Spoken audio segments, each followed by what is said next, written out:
Assalamualaikum warahmatullahi wabarakatuh. Waalaikumsalam. Alhamdulillahi qail alladzi khalaqal mauta wal hayata liyabluwakum ayyukum ahsanu amala. Asyhadu an la ilaha illallah wahdahu la syarika lahu wa asyhadu anna sayyidina Muhammadan abduhu wa rasuluhu la nabiyya ba'dahu. Allahumma sholli wa sallim wa barik ala sayyidina Muhammad ibn Abdillah wa la haula wa la quwwata illa billah amma ba'd. Ila hadratin Nabi Mustafa Muhammadin sallallahu alaihi wasallam ila hadratin almarhum Al-Fatihah.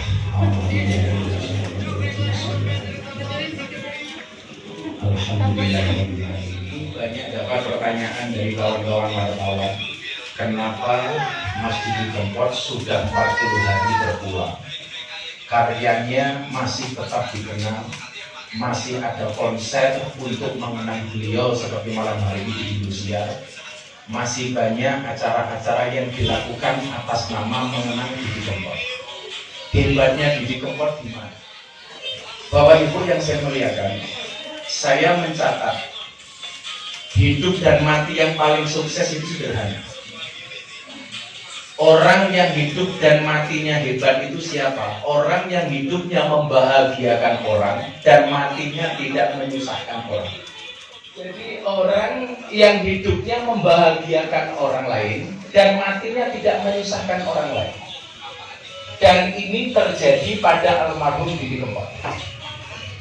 Hidupnya membahagiakan jutaan orang dan meninggalnya nggak membuat susah. Makanya ini tantangan bagi saya untuk Wawin Laura, lanang ora wedok ora. Kalau di Thailand namanya Lady Boy. Wajahnya Lady, kakinya Boy. Ini tantangan bagi kita semuanya. Saya masih ingat betul ketika saya chatting WA dengan Mbak Yan, Mbak, tolong ceritakan berpulangnya almarhum gimana sih? Karena nggak ada sakit apapun. Setahu saya, walaupun beberapa kali manggung saya sebenarnya curiga karena napas beliau yang ternyasnya. Ketika ketemu dengan saya di Ponorogo waktu itu, beliau istirahat, saya lihat kok ngos-ngosan. Ketika ketemu terakhir di Kendal sebulan setengah sebelum Ramadan, habis nyanyi kemudian para mbak-mbak disuruh nyanyi, beliau istirahat sama saya yang banyak ngobrol itu, beliau mas-masan. Saya tanya waktu itu, Mas, sampai saya tuh rapopo biasa, sama mas dikit-dikit kan apa-apa. Dan saya begitu merinding ketika mendengarkan cerita Mbak Ian, bagaimana kemudian malam terakhir beliau mau berpulang, masih membangunkan anak istrinya untuk makan sahur. Suaranya apa?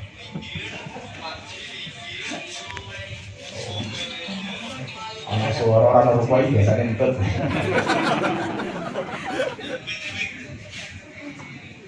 Maka saya sering ngomong dulu, salah satu guyonan saya dengan Mas Didi Kempot ketika di Jogja itu, Mas, sampean suan kiai ya, kenapa beliau juga dengan Gus Karim pengen nyanyi dengan Habib Syekh?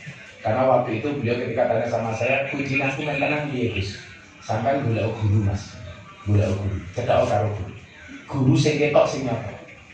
Sekarang kan modelnya aneh-aneh, ngaji kepada radio banget, orang jelas. Iki gurune sapa? Sing jenenge radio kuwi ana swara tanpa wujud. Karena kula sing ana swarane ana wujude jenenge itu. Maka kalau di Jawa Timur di Banyuwangi itu ada lagu yang cukup terkenal. So apa? Ana swarane ra ana wujude anto jenenge. Dan alhamdulillah gara-gara itu masih suasana kiai, termasuk salah satu kiai yang beliau sering datang itu di Sragen, Abbas Saleh Hidayatullah. Abbas Saleh Hidayatullah. Nah, ketika saya mendengar cerita Mbak Yan ini, bagaimana malam hari itu beliau masih teriak takbir 3 kali, Allahu Akbar, Allahu Akbar, Allahu Akbar, betul Mbak Yan ya. Bagaimana kemudian matinya ini nggak membuat susah orang? Kan kadang-kadang orang kan wong sugih tapi matinya itu angel. mlebu rumah sakit ramari-mari, bondone nganti entek, bahkan nganti utang tangga teparo, kemudian mati. Sehingga kemudian terjadi apa? Ninggali anak putune utang. Ini coba kita bandingkan dengan Mas Didi Kempot. Hidupnya menyenangkan orang, matinya nggak menyusahkan orang. Dengan sesederhana itu Allah memanggil Mas Didi Kempot. Artinya apa? Cerita hidup yang dibuat oleh almarhum itu adalah cerita yang baik. Maka kenapa saya sering mengatakan wong urip kuwi tugasnya mau gawe cerita. Sama halnya kita malam hari ini sekarang kita membuat cerita. Saya datang ke sini dalam rangka membuat cerita. Wallah, dari semua teman dekat saya yang 7 hari dan 40 harinya saya bisa datang baru almarhum Didi Kempot. Satu ya karena saya cinta dengan Mas Didi Kempot, yang kedua ya berkolok.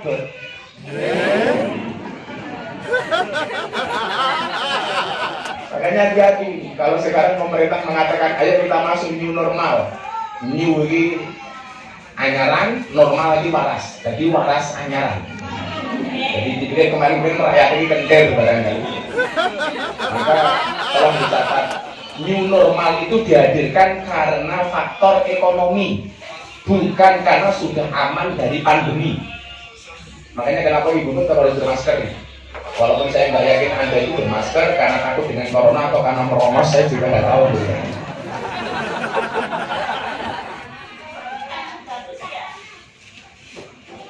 Membuat cerita dan durasinya ini nggak lama. Durasi orang membuat cerita itu hanya antara gegem dan begal. Almarhum Didi Kempot dipanggil oleh Allah dari umur hari lahir sampai beliau meninggal hanya 53 tahun. Makanya kalau kemudian Ronggo Warsito urip memampiri ngombe itu lumrah. Orang lahir itu, orang hidup itu disuruh membuat cerita Bapak Ibu itu hanya antara gegem dan begal. Maksudnya apa? Bayi lahir tangan dalam keadaan gegem, orang mati semuanya mati dalam keadaan begal. Ibu itu yang biasa melahirkan nyuwun saya, lah bayi lahir itu tangannya gegem apa buat? Gegem. Kenapa bayi lahir tangannya gegem? Lah begal rusak dalamnya Pak.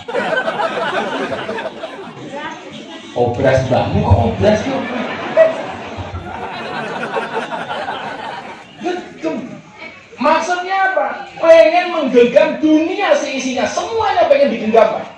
Dunia pengen digenggam, harta pengen digenggam, tanah, mobil, sertifikat, deposito pengen digenggam, kamera pengen digenggam, HP pengen digenggam.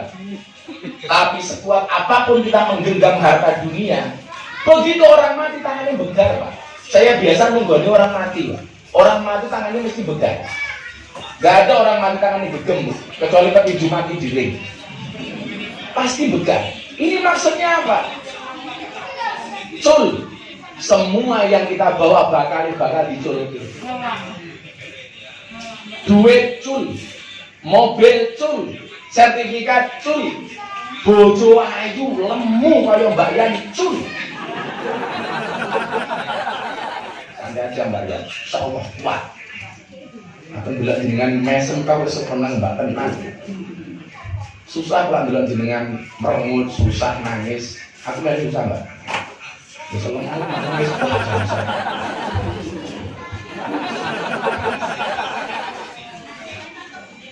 Tapi sampai mawon ibu saya ngomongin. Kiai saya bilang kalau kamu menikah dengan yang gemuk, jangan menikah dengan yang kurus. Kenapa Kiai? Karena orang yang kurus itu fokus kepada penampilan, tidak pernah fokus kepada perasaan.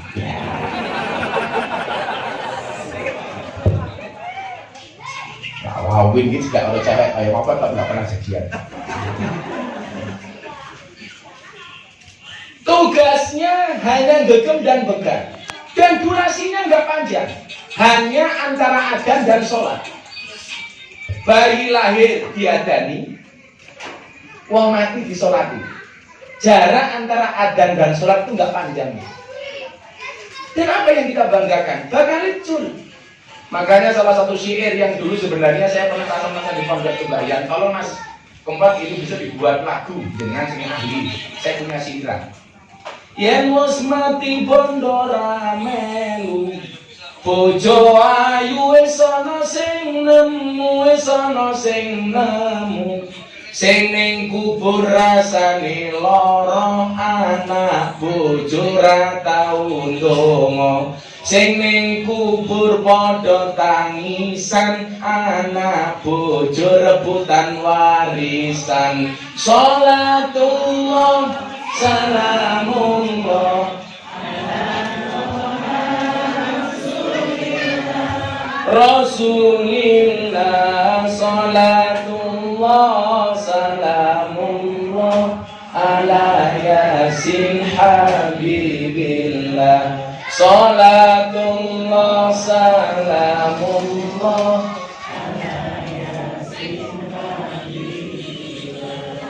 Makanya kemudian pertanyaannya, mergo wong urip iku mboten suwe, apa yang harus kita lakukan? Maka Al-Quran mengatakan alladzi khalaqal mauta wal hayata liyabluwakum ayyukum ahsanu amala. Gawe cerita sing apik. Maka kalau orang itu ceritanya baik, begitu dia mati Bu dikenang. Soekarno meninggal dengan meninggalkan cerita yang baik. Dikenang Bu. Jadi nama bandara Soekarno Hatta. Jadi nama gelora Bung Karno. Jadi nama jalan Soekarno. Dikenal. Gus Dur namanya baik, meninggal sampai hari ini masih dikenal. Makamnya nggak pernah berhenti dari orang berziarah. Kenapa? Meninggalkan sesuatu yang baik. Dikenal. Hari ini almarhum Didi Kempot dikenal. Bahkan wali kota bikin patung prasasti. Dikenal. Makanya kalau Wawi ini ceritanya baik, besok juga dikenal ini.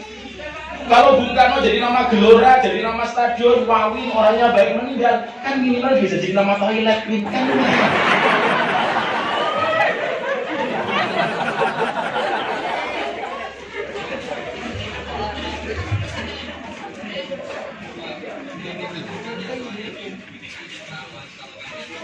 Aku ora bayangke ya, lah Wawi mati digawe patung ini, aku lanang apa banci.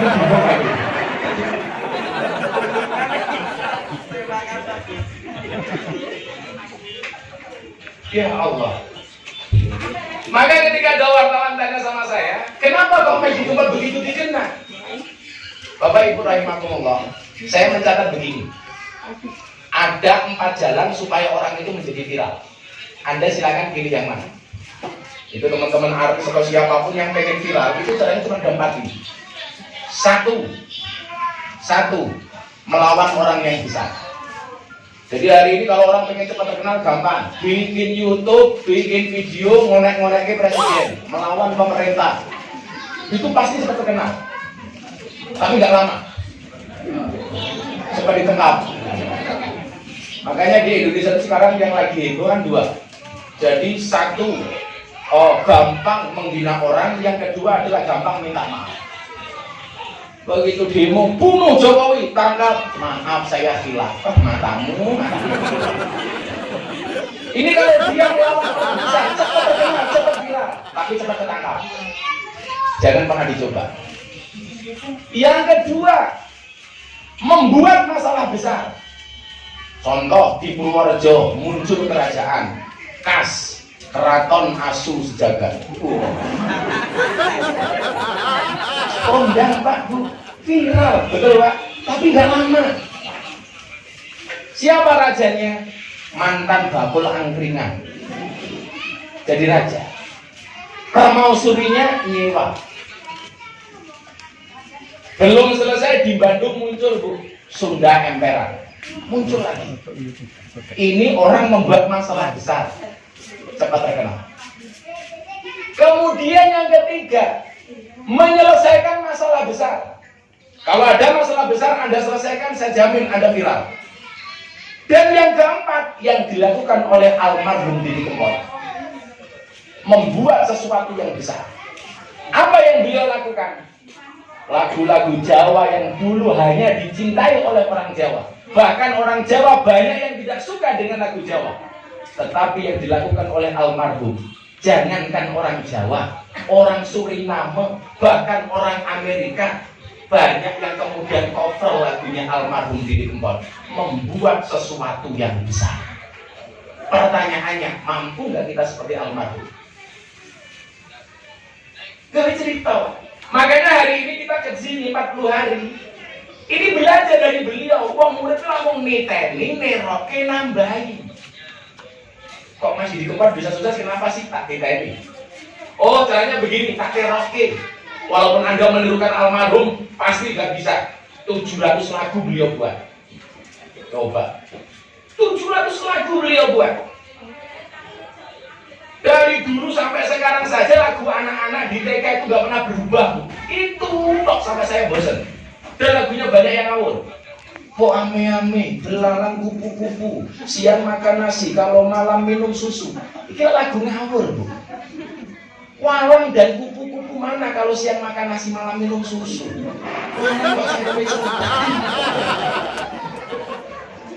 Dari dulu sampai sekarang gak berubah. Lagian kalau lagu ini dinyanyikan oleh anak-anak, salah Bapak Ibu. Yang siang makan nasi, malam minum susu, kok anaknya apa bapaknya? Bapaknya, Bu. Lagu kok ngawur. Ada lagi lagu sing nyembah ini. Burung kakak tua tinggal di jendela, nenek sudah tua giginya tinggal 2. Yang ngawur. Mbahnya mentok anak putune sekolah, nenek sudah tua giginya di jendela, kan ngawur. Dari dulu sampai sekarang nggak berubah. Sementara almarhum 700 lagu. Bahkan kemarin saya ketika dikirimi lagu terakhir yang dibuat oleh almarhum yang segera launching, apa mbak judulnya? Istighfar Sakwate, saya merinding. Jadi lagu almarhum terakhir yang segera mau di launching itu adalah judulnya Istighfar Sakwate. Masya Allah. Saya aja tiap hari ngaji nggak pikir lagu seperti ini. Ini almarhum. Makanya kalau saya ditanya orang bagaimana menurut Gus Miftah atas kematian Didi Kempot, apakah baik? Sangat baik. Sangat baik. Ciri-cirinya apa? Matinya tidak membuat susah orang lain. Makanya Bapak Ibu rahimakumullah, alladzi khalaqal mauta wal hayata liyabluwakum ayyukum ahsanu amala. Ini enggak panjang, durasinya antara gegem dan begar. Jaraknya hanyalah antara adzan dan iqamah.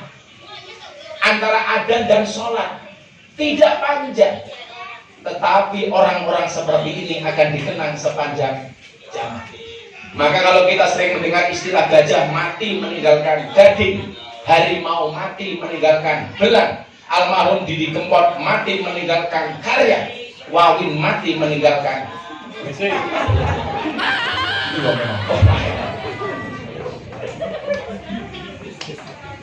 saya itu sering nyebut nama Wawin dulu, soalnya mungkin tahu dikorbani Wawin. Zaman ini pondok dikirayangi Wawin gitu.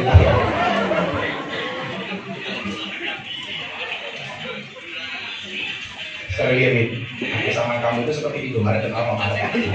Maksudnya apa, berdekatan tapi gak pernah jadian.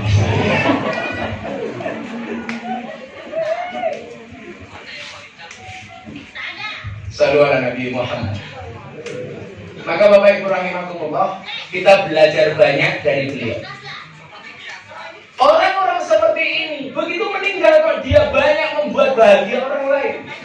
Sampai dalam kajian kitab Wasiatul Mustafa yang kemarin saya kaji di bulan Ramadan itu, ternyata Bapak Ibu, ahli ibadah itu derajatnya kalah dengan ahli dermawan, ahli bersedekah.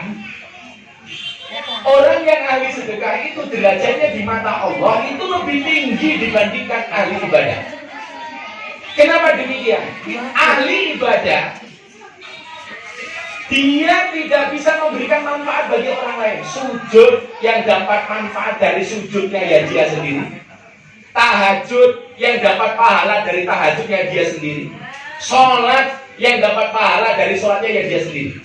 Sementara orang-orang dermawan, ahli sedekah, ketika dia melakukan itu, siapa yang mendapatkan manfaat? Semua orang. Makanya ahli ibadah itu derajatnya lebih tinggi dibandingkan ahli ibadah. Ngomong masalah sedekah tidak harus uang, termasuk sedekah kebahagiaan. Maka kenapa Rasulullah mengatakan tabassamu ka fi wajhi akhika shadaqah. senyummu kepada saudaramu adalah sedekah. Coba kita lihat berapa banyak orang yang dibuat tersenyum oleh almarhum Didi Kempot.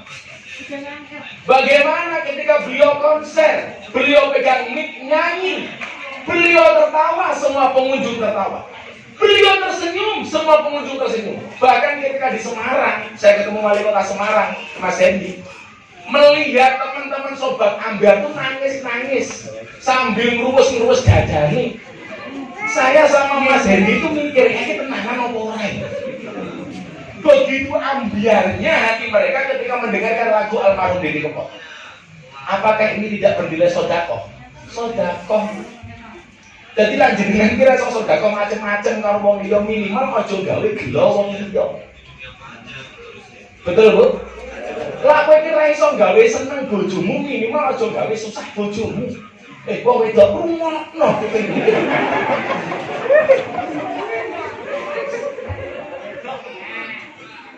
Loh, yang saya bisa kan masih wong wedok.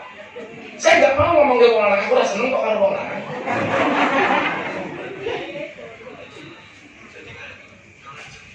Memang bener loh. Kalau almarhum Didi Kempot saya lihat pulang dari bandara, itu ketika pulang yang dipeluk pertama bukan istrinya, Pak.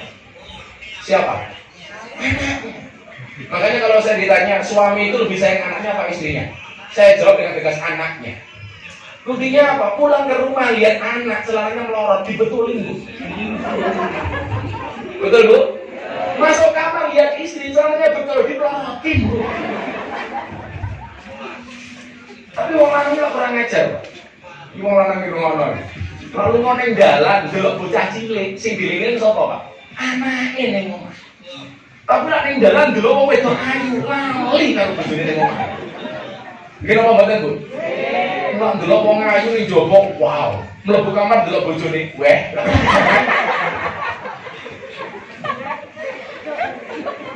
Iya, Pak. Delok wong liya wow, delok bojone, weh. Enggak. Aku yo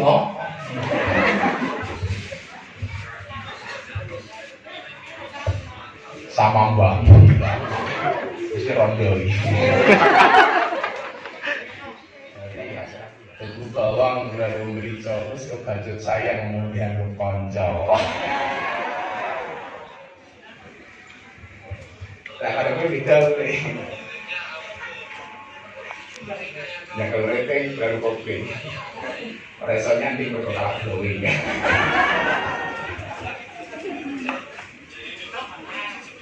Jadi kita belajar banyak bagaimana kemudian sedekah kebahagiaan yang diberikan oleh almarhum kepada kita semuanya. Orang yang nangis-nangis kayak pengeluh nonton almarhum Didi Kempot.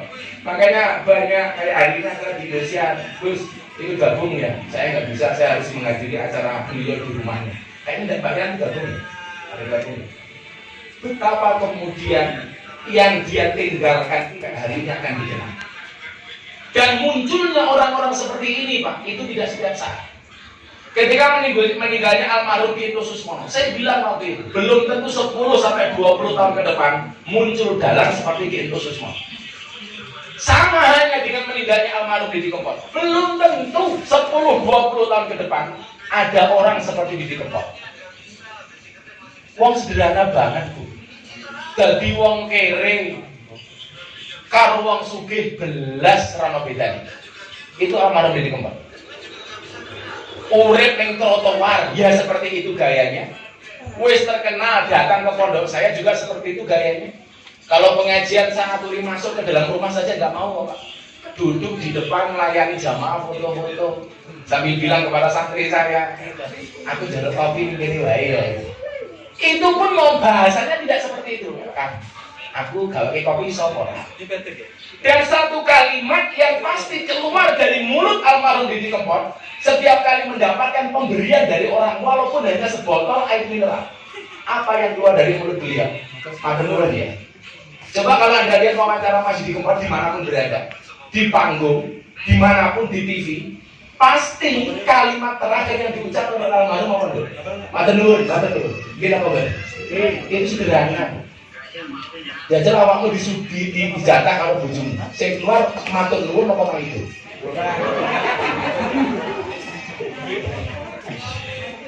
Oh, pemenang jilbab pink. Ya Allah.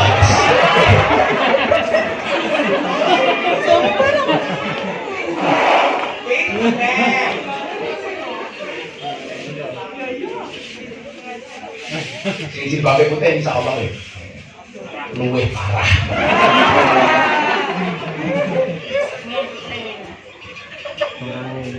Makanya saya kemarin di detik.com itu Mbak Yan. Pas saya rekom itu mau wawancara eksklusif dan saya hubungan dengan Mbak Yan. Saya ditanya sama teman-teman detik itu, Gus, kenapa sih ya kalau Mas Almarhum dari Kempot itu setiap kali wawancara ngomong pasti ditutup dengan kalimat matur nuwun, matur nuwun. Itu kelihatan sederhana, tapi hanya orang-orang yang banyak syukurnya lah, yang banyak bersyukurnya yang mampu mengucapkan kalimat itu. Awake dhewe iki lho nyuwun sewu dijatah karo bojone piro mawon. Matur nuwun iki lak badani karo bojone. Kamu sampeyan to, Pak? Halah yang disyukuri kok pira-pira. Nggih, matur nuwun. Begitu kan? Rata-rata seperti itu. Itu yang saya ceritakan orang Jogja ya, Pak. Kalau orang Solo insyaallah luwih teman. Beliau setiap kali mengucapkan matur nuwun, matur nuwun, matur nuwun. Ini menggambarkan apa? Perjalanan karir beliau dari beliau ngamen di trotoar di lampu merah sampai beliau terkenal, kemudian agak redup menjadi viral kembali, sama sekali hidupnya tidak berubah. Sama sekali tidak berubah. Loh, maka saya bilang begini, setiap kali beliau bepergian biasanya lu pakai mobil senengannya almarhum itu kayak mau Fortuner gitu. Pelatih apa kan? Gaul ya. Saya bilang sama beliau, Mas, duit mungkin ayo oke. Mau itu mobil sing apik titik nyaman. Kok sapuke nyaman Gus. Coba. Orang dengan penghasilan sebesar almarhum, ketika saya bilang, "Kok itu mobil sing apik Mas nyaman." Wis ra usah Gus. Kalau pengen nyaman dan numpang awakmu. Coba. Subhanallah. Padahal beliau mau beli Alphard 10 krakon. Krakon. Tapi beliau nggak pernah berubah. Kan banyak sekarang hari ini, mohon maaf, kere, begitu munggah balik sudah titik, ya Allah gaya uripe, yo ngalah, kalau tomberan, orangnya ya kok, ya main guyu tenang, si bapak yo pink,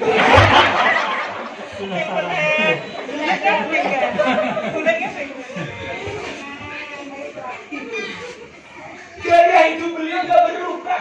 Makan di mana-mana juga biasa. Pas di Ponorogo saya telepon, Mas, ayo mangan boleh mangan. Terus pecel Ponorogo mangan wis enak. Orang sekelas di Kempot makan di pinggir jalan, di angkringan, enggak ada masalah. Setiap kali orang minta foto dilayani dengan senang hati, sama sekali tidak berubah. Begitu menyenangkan personality dan kepribadian dari almarhum. Inilah kemudian saya teringat dengan sabda Rasulullah, khairun nas anfa'uhum linnas. Sebaik-baik manusia itu adalah yang paling banyak manfaatnya bagi kemanusiaan yang lainnya. Angel Pak, wong ki larung duwe, kemudian duwe, nggak berubah, itu jarang. Ya Allah, makanya bola-balik saya kondok, kalau saya itu disuruh bersahabat orang kaya sama orang miskin loh. Saya lebih nyaman bersahabat dengan orang miskin. Wong kere itu gerah ya era oke. Lo sudah ini pelit, jauh omongannya angel. Kau putih bu, buri, rendik yang Arab. Omai pun di tadi ngomong. Sakit dok. Jajal wong kere bu, ya Allah kerapian ini ditakoni saya lawan sulan sajus. Wong kere. Kayak mungkin Mbak Iwana, Pak Lurah kalau saking peken Pak Lurah, saking nopo-nopo larang, beras larang, titik larang, ayam larang. Gak tau kalau pulau terpakai ketemu Gus Miftah, kamu kok pulau betul jilbaban kan pulau isin Pak Lurah, isin takon sopo. Lo kiri Pak Guru HP ya. Makanya kalau saya ngaji dengan orang kaya sama orang miskin, lebih menyenangkan orang miskin. Orang kaya itu kalau pengajian nggak pernah kusuk, ya saya orang gagal dikukuri, gue bilang masih anyar. Ini kan HP nyoten, kalau mau pamer HP ini anyar. Lawang kiri bilang ngaji, Pak kusuk tangannya di kempet. Ngapa lawang kiri ngaji tangannya di kempet? Khawatir bilang karetnya ketok.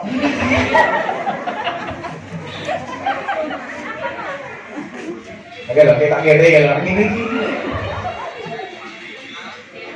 Wong sugih ya didodok omahe, ning saya jarang malam-malam jam 2 malam kan mungkin dibuka di kiro maling. Wong kere iku nyuwun sewu lamane ro didodok buka dhewe. Mbak Yan juga mau live di Indosiar soalnya. Kira nyangon saya kan.